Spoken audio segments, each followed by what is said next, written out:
তার সম্পর্কে আপনি দেখেছি অনেক এপিসোড আপনি আপনার চ্যানেলে আপনি প্রচার করেছেন।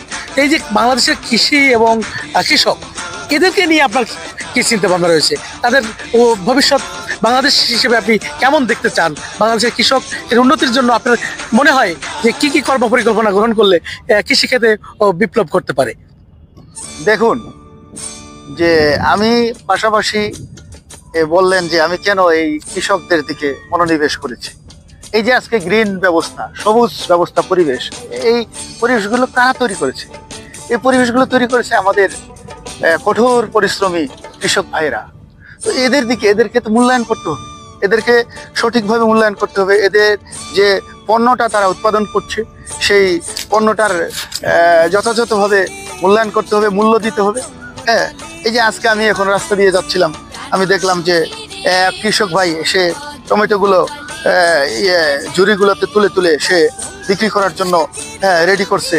তো আমার এই দৃশ্যটা দেখে আমি কিন্তু রাস্তা থেকে, রিক্সা থেকে নেমে আসলাম এবং এই টমেটো খেতে সরাসরি যে একজন কৃষক কিভাবে কত কষ্ট করে শ্রম দিয়ে, মেধা দিয়ে এই টমেটোগুলা আমাদের জন্য ফলিয়েছে। এই আমাদের সাধারণ মানুষদের, এই কৃষক যদি না থাকতো আজকে আমি এই টমেটো কোথায় পাইতাম? তো এদেরকে অবশ্যই মূল্যায়ন করতে হবে এবং এদের যারা যে পণ্যগুলো উৎপাদন করছে, সরকারের উচিত, কর্তৃপক্ষের উচিত যথাযথভাবে সরাসরি এই দামটা কৃষকদের কাছ থেকে ক্রয় করে, কারণ কৃষকদের কাছ থেকে সরাসরি ক্রয় করা হলে কি দামটা ভালো পাবে, তখন কৃষক মূল্যায়িত হবে। আর যদি এর মাঝখানে যে দালাল, যারা মধ্যস্থতাকারী, যদি এরা থাকাতে এই যে অরিজিনাল প্রান্তিক যে কৃষক, তারা কিন্তু এই মূল্যায়নটা পাচ্ছে না, সঠিক মূল্যটা পাচ্ছে না দ্রব্যের। সুন্দর।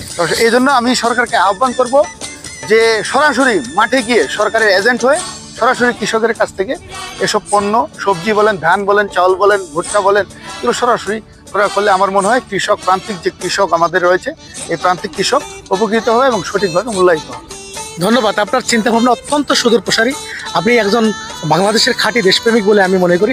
আপনাকে তার একটি প্রশ্ন আমার থাকবে যে কৃষক এবং কৃষি, এক্ষেত্রে আপনি বৈজ্ঞানিকভাবে এটির প্রয়োগটা আপনি কেমন আশা করেন সরকারের কাছে?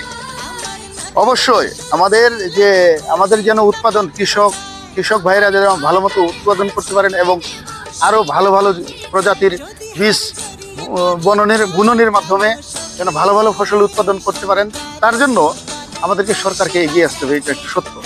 বড় ধরনের গবেষণা কেন্দ্র তৈরি করতে হবে, কৃষি গবেষণা ক্ষেত্র অঞ্চল ওয়াইজ। এখন আমাদের ওইদিকে সাভারের ওদিকে বেশিরভাগ, গাজীপুরের ওদিকে বেশিরভাগ, এগুলো তো হলে হবে না। আমার এই কৃষক তো সাভার যেতে পারবে না। এখানে আছে আশেপাশে 5 কিলোমিটার মধ্যে একটা গবেষণা কেন্দ্র লাগবে কৃষি।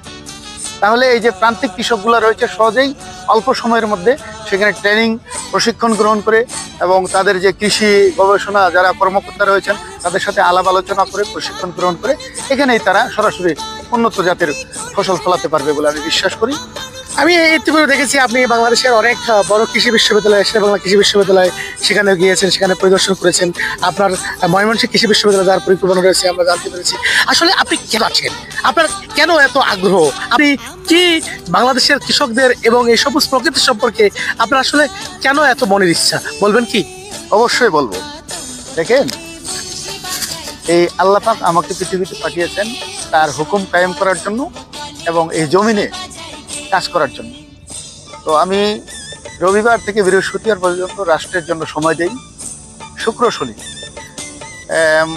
অধিকাংশ সময় আমি 2 দিনেই আমার ইউটিউব চ্যানেলে কাজ করি। তো মাঝে মধ্যে আমি শুক্রবার আমার বাচ্চা কাচ্চা নিয়ে মসজিদে নামাজে যাই। আর এই যে আপনি বললেন যে এগুলা কেন করছেন, তো আমি কি করব? একজন মানুষ যখন অলস মস্তিষ্ক নিয়ে বাসায় বসে থাকবে তখন কিন্তু সে বিভিন্ন খারাপ চিন্তাধারা তার ভিতরে তৈরি হবে। তো বিশেষ করে যারা কঠোর পরিশ্রমী, যারা কাজের মধ্যে ব্যস্ত থাকে, তারা কখনো অপরাধ, অন্যায় কাজে জড়িত থাকতে পারে না। আর কাজের মধ্যে ব্যস্ত থাকলে মানুষ ভালো থাকবে। পাশাপাশি আমার এই কাজের মাধ্যমে দেশের উন্নয়ন কিছুটা হলেও ত্বরান্বিত হচ্ছে এবং দেশের সুনাম বৃদ্ধি পাচ্ছে বলে আমি মনে করি। এবং আমি আমার অবস্থান এবং জায়গা থেকে, ক্ষমতা থেকে দেশকে কিছুটা হলেও আমি সেবা দিতে পারছি বলে আমি মনে করি। এটাই আমার তৃপ্তি। ধন্যবাদ। আসলে আপনার মতো যদি বাংলাদেশের প্রতিটি মানুষ, শিক্ষিত সমাজ যদি এভাবে এগিয়ে আসে, তাহলে আমরা একটি সুন্দর বাংলাদেশ দেখব। আর সেই সুন্দর বাংলাদেশ নির্মাণে আপনি যে আপনার গুরুত্বপূর্ণ ভূমিকা পালন করে চলছেন, এজন্য আমি একজন আইনজীবী হিসেবে, বাংলাদেশের একজন আইনজীবী হিসেবে আপনাকে অনেক অভিভূত জানাচ্ছি, ধন্যবাদ জানাচ্ছি। আপনি সত্যিকার অর্থে যে কাজ করে চলছেন, এই কাজের অবশ্যই আপনি মূল্যায়িত হবেন সরকারের কাছ থেকে, জাতির কাছ থেকে, এটা আমি আশা করি। এক সময় আপনি অবশ্যই সরকারের দৃষ্টিভঙ্গিতে আপনি আসবেন এবং পুরস্কারে পুরস্কৃত হবেন, এটি আমার বিশ্বাস। ধন্যবাদ আপনাকে, আপনাকেও ধন্যবাদ। আমি আর একটু কথা বলতে চাই এখানে। এই যে আজকে আপনি আমার চ্যানেলে কাজ করতে আসছেন, আমাকে সহযোগিতা করছেন, এই সহযোগিতার এই সূত্রপাত তো হইলো ঢাকা জজ কোর্ট থেকে। ঢাকা জজ কোর্টে আমি যখন নাজির পদে জয়েন করলাম 22শে ফেব্রুয়ারি 2023 সালে, তখন থেকে আমি মনোনিবেশ করি যে দীর্ঘদিনে ঢাকা জজ কোর্টে যে ময়লা আবর্জনাগুলো ছিল, সেগুলো আমি একমাত্র আপনাদের সমর্থন এবং কর্তৃপক্ষের নির্দেশে, হ্যাঁ, আমি কিন্তু সেই কাজগুলো, ঐতিহাসিক কাজগুলো করতে পেরেছিলাম ঢাকা জজ কোর্টে।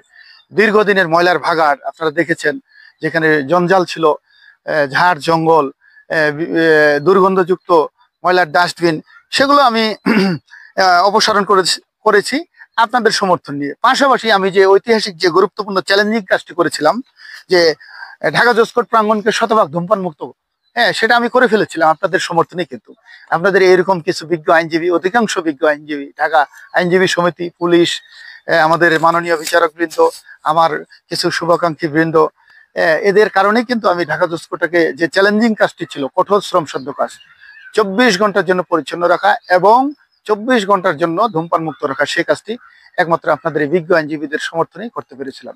ধন্যবাদ। ধন্যবাদ আপনাকে।